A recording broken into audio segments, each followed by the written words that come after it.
고래 심장을 수선하는 남자.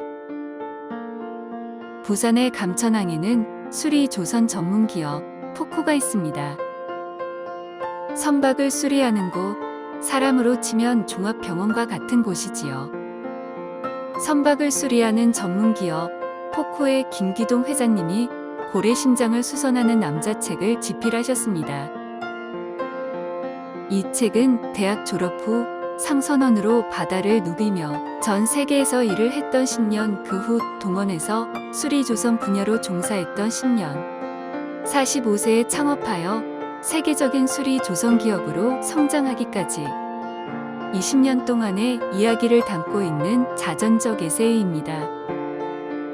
평생을 바다에서 고래의 심장과도 같은 선박의 엔진을 끊임없이 수리해온 인생을 담고 있는 고래 심장을 수선하는 남자에는 일에 대한 정직한 집념과 열정이 녹아들어 있었습니다.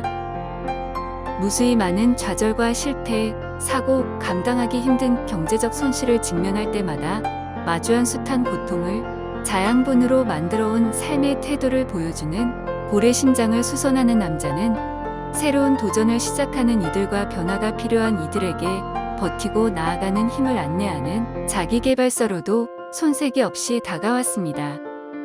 김기동 회장님의 성격을 짐작해 볼 수 있는 에피소드를 하나 소개해 드리고자 합니다. 동원그룹에서 어선 관리를 하던 90년대 초중반만 해도 오징어가 호황이던 때였다. 북태평양에서 오징어잡이 배가 들어올 때는 항상 잡어가 섞여 있었다. 오징어가 흔하다 보니 잡어는 곤란해 따로 분리했다. 잡어의 종류는 다양하고 대부분 크고 맛이 있다.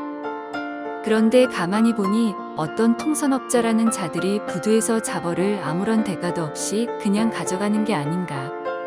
더 이해할 수 없는 건 그런 행태를 보고도 항의하는 사람 하나도 없다는 사실이 의아했다. 도무지 말이 안 되는 처사여서 가만히 두고 볼 수만은 없었다. 골라낸 잡어를 걷어들이려 획책하는 무리 사이를 비집고 들어가 한마디 했다. 이건 엄연히 회사 자산입니다. 그냥 가져가시면 안 됩니다. 무리 중 한 명이 뭐야, 당신은? 하며 앞으로 나서더니 나를 위아래로 훑어보았다. 회사가 있으니 당연히 주인이 있는 물건인데 마음대로 가져가실 순 없습니다. 나는 미동도 하지 않고 눈에 힘을 주며 당당하게 말했다. 그러자 내 말이 아니 꼽다는 듯 바닥에 침 한 번 뱉더니 주먹이라도 날릴 것처럼 앞으로 한 발 더 나섰다. 그런 모습에 전혀 주눅 들지 않고 더 명확한 어조로 내가 말했다. 가져가시겠다면 근거를 남겨주십시오. 앞으로 더는 안 됩니다. 상대는 이 잔챙이는 뭔데 시비냐며 주시하고 우습다는 듯 입꼬리를 실룩였다. 그리곤 조금 시간을 끌다가는 별다른 행동 없이 뒤로 물러났다. 그들이 그 일대에 알려진 깡패들이라는 건 나중에 알았다. 그날 이후 다행히도 큰 말썽 없이 잡어를 가져가는 일은 두 번 다시 생기지 않았다. 부도덕하고 원칙에 어긋나는 것을 참지 못하는 정의감, 정직함이 느껴지지 않나요?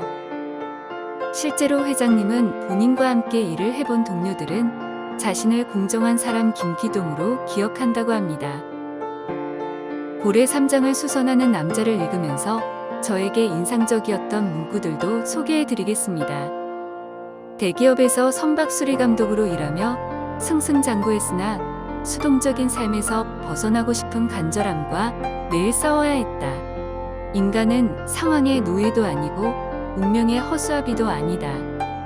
상황에 굴복할지 맞설지를 결정하는 주체는 어디까지나 나 자신이라는 외침이었다.